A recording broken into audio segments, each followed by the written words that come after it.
Kutxi, Marilutxi, nor da? Kaixo, ni Mairi. Eta ni Xalbat. Aide zoriondu nahi dugu, gure anaia da.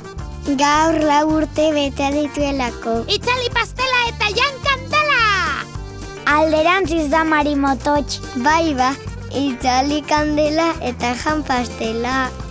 Hor alda etxeko bihurria. Bai, hementxe.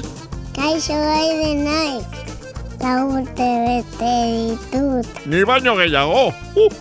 Nik gaur 2 urte bete ditut. Eta bihar... Bihar 7 eta etxi bat. Aizu, handitzen ari zara. Eta abesti hau, zuretzat. Eskerrik asko. Eta musu goxo asko. Agur bai! Ondo pasa! Mari Tomasa! Gero arte. Lechuga eta tomate.